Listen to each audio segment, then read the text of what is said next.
Hello friends, ಎಲ್ರಿಗೂ ನಮಸ್ಕಾರ. ನಾನಿವತ್ತು ಮಂಗಳೂರು ಸ್ಟೈಲ್ನಲ್ಲಿ ಚಿಕನ್ ಸಾಂಬಾರು ಯಾವ ರೀತಿ ಮಾಡೋದು ಅನ್ನೋದನ್ನು ಹೇಳ್ಕೊಡ್ತಾ ಇದ್ದೀನಿ. ನಾನಿಲ್ಲಿ ಒಂದು ಪ್ಯಾನ್ ತೊಗೊಂಡಿದ್ದೀನಿ. ಅದಕ್ಕೆ ಕೊಬ್ಬರಿ ಎಣ್ಣೆನ ಹಾಕ್ಕೊಳ್ತಾ ಇದ್ದೀನಿ. ಮತ್ತು ಇಲ್ಲಿ 2 ಸ್ಪೂನು ಧನಿಯಾ ಹಾಕ್ಕೊಳ್ತಾ ಇದ್ದೀನಿ.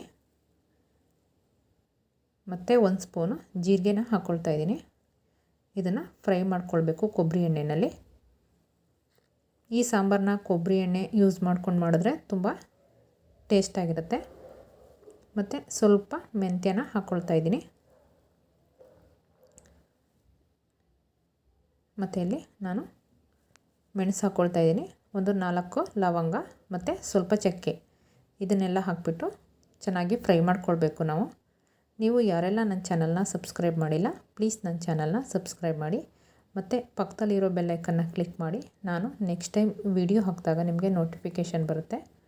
ಇವಾಗ ಇದು ರೆಡಿಯಾಗಿದೆ, ಎತ್ತಿಟ್ಕೊಂಡ್ಬಿಡೋಣ. ಇವಾಗ ಅದೇ ಪ್ಯಾನಿಗೆ ನಾನು ಬ್ಯಾಡಗೆ ಮೆಣಸಿನ್ಕಾಯಿ ಹಾಕ್ಕೊಳ್ತಾ ಇದ್ದೀನಿ.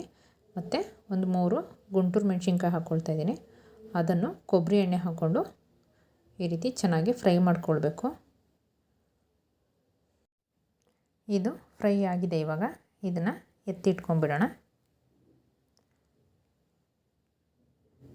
ಮತ್ತು ನಾನು ಇದೇ ಪ್ಯಾನಿಗೆ 1 ಸ್ಪೂನ್ ಕೊಬ್ಬರಿ ಎಣ್ಣೆ ಹಾಕ್ಕೊಂಡು ಈರುಳ್ಳಿ ಮತ್ತು ಬೆಳ್ಳುಳ್ಳಿ ಎರಡನ್ನೂ ಹಾಕ್ಬಿಟ್ಟು ಫ್ರೈ ಮಾಡ್ಕೊಳ್ತಾ ಇದ್ದೀನಿ.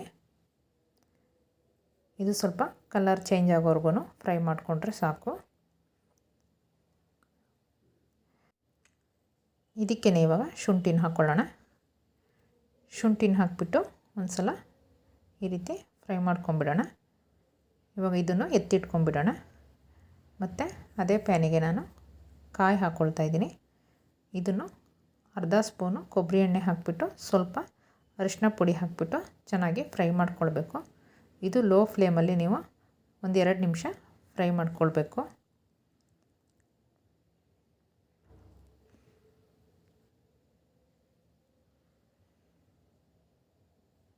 ಇದು ಫ್ರೈ ಆಗಿದೆ.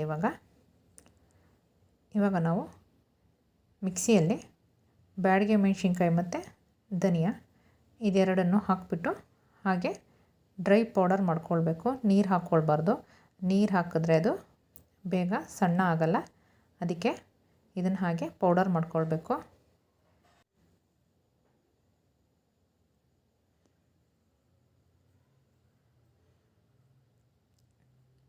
ಇವಾಗ ಇದನ್ನು ಪೌಡರ್ ಮಾಡ್ಕೊಳ್ಳೋಣ. ಇವಾಗ ಇದರೊಳಗಡೆಗೆ ನಾವು ಹುರಿದಿಟ್ಟಿರೋಂಥ ಈರುಳ್ಳಿ, ಬೆಳ್ಳುಳ್ಳಿ ಮತ್ತು ಶುಂಠಿನ ಹಾಕಿಬಿಟ್ಟು ಸ್ವಲ್ಪ ಹುಣಸೆಹಣ್ಣು ಹಾಕಿಬಿಟ್ಟು ನೀರು ಹಾಕಿಬಿಟ್ಟು ನೈಸಾಗಿ ರುಬ್ಕೊಳ್ಬೇಕು. ಮತ್ತು ನಾವು ಕಾಯಿನೂ ನೈಸಾಗಿ ರುಬ್ಕೊಳ್ಬೇಕು. ಇವಾಗ ನಾನು ಒಂದು ಬಾಣಲೆ ಇಟ್ಕೊಂಡಿದ್ದೀನಿ. ಅದಕ್ಕೆ ಕೊಬ್ಬರಿ ಎಣ್ಣೆ ಮತ್ತು ತುಪ್ಪ ಎರಡನ್ನೂ ಹಾಕ್ಕೊಳ್ತಾ ಇದ್ದೀನಿ. ಮತ್ತು ಕಟ್ ಮಾಡಿಟ್ಟಿರೋಂಥ ಈರುಳ್ಳಿನ ಹಾಕ್ಕೊಳ್ತಾ ಇದ್ದೀನಿ. ಇದನ್ನು ಹಾಕಿಬಿಟ್ಟು ಸ್ವಲ್ಪ ಫ್ರೈ ಮಾಡ್ಕೊಳ್ಬೇಕು. ಈರುಳ್ಳಿ ಸ್ವಲ್ಪ ಫ್ರೈ ಆದಮೇಲೆ ನಾನಿಲ್ಲಿ ಚಿಕನ್ ಹಾಕ್ಕೊಳ್ತಾ ಇದ್ದೀನಿ. ಇದನ್ನು ಹಾಕಿಬಿಟ್ಟು ಚೆನ್ನಾಗಿ ಒಂದು ಸಲ ಮಿಕ್ಸ್ ಮಾಡೋಣ. ಮತ್ತು ಇದಕ್ಕೆ ಸ್ವಲ್ಪ ಅರಿಶಿನ ಪುಡಿನ ಹಾಕಿಬಿಟ್ಟು ಮಿಕ್ಸ್ ಮಾಡ್ಕೊಳ್ಳೋಣ. ಹೀಗೆ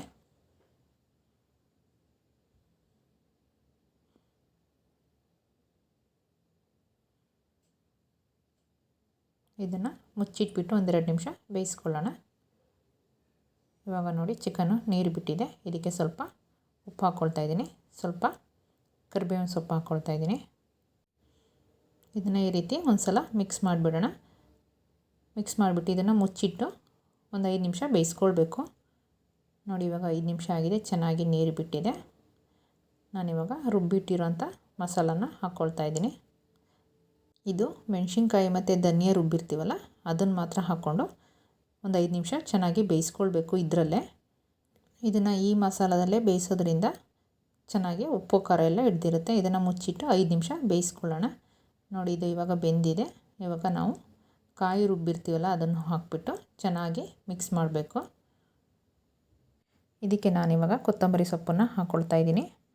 ಮತ್ತು ರುಚಿಗೆ ತಕ್ಕಷ್ಟು ಉಪ್ಪನ್ನು ಹಾಕಿಬಿಟ್ಟು ಒಂದು ಸಲ ಚೆನ್ನಾಗಿ ಮಿಕ್ಸ್ ಮಾಡಿಬಿಟ್ಟು ಇದನ್ನು ಮುಚ್ಚಿಟ್ಟು ಒಂದು 3 ನಿಮಿಷ ಬೇಯಿಸ್ಕೊಳ್ಬೇಕು. ನೋಡಿ ಈ ರೀತಿ ಚೆನ್ನಾಗಿ ಮಿಕ್ಸ್ ಮಾಡಿಬಿಟ್ಟು ಮುಚ್ಚಿಟ್ಟು ಬೇಯಿಸ್ಕೊಳ್ಬೇಕು. ನೋಡಿ ಇವಾಗ ಸಾಂಬಾರು ರೆಡಿಯಾಗಿದೆ. ಈ ರೀತಿ ಎಣ್ಣೆ ಬಿಡೋವರೆಗೂ ನಾವು ಬೇಯಿಸ್ಕೊಳ್ಬೇಕು. ಇವಾಗ ಮಂಗಳೂರು ಸ್ಟೈಲಲ್ಲಿ ಚಿಕನ್ ಸಾಂಬಾರು ರೆಡಿಯಾಗಿದೆ. ಇದು ಬಾಯ್ಲ್ಡ್ ರೈಸು ಮತ್ತು ರೊಟ್ಟಿ ಜೊತೆಗೆ ತುಂಬ ಚೆನ್ನಾಗಿರುತ್ತೆ. ನಿಮಗೆ ಈ ವಿಡಿಯೋ ಇಷ್ಟ ಆಗಿದ್ದರೆ ಲೈಕ್ ಮಾಡಿ, ಶೇರ್ ಮಾಡಿ, ಕಮೆಂಟ್ ಮಾಡಿ. ಪ್ಲೀಸ್ ನನ್ನ ಚಾನಲ್ನ ಸಬ್ಸ್ಕ್ರೈಬ್ ಮಾಡಿ. ಈ ಸಾಂಬಾರು ಈ ರೀತಿ ರೊಟ್ಟಿ ಜೊತೆಗೆ ತಿನ್ನೋಕ್ಕೆ ತುಂಬ ಚೆನ್ನಾಗಿರುತ್ತೆ.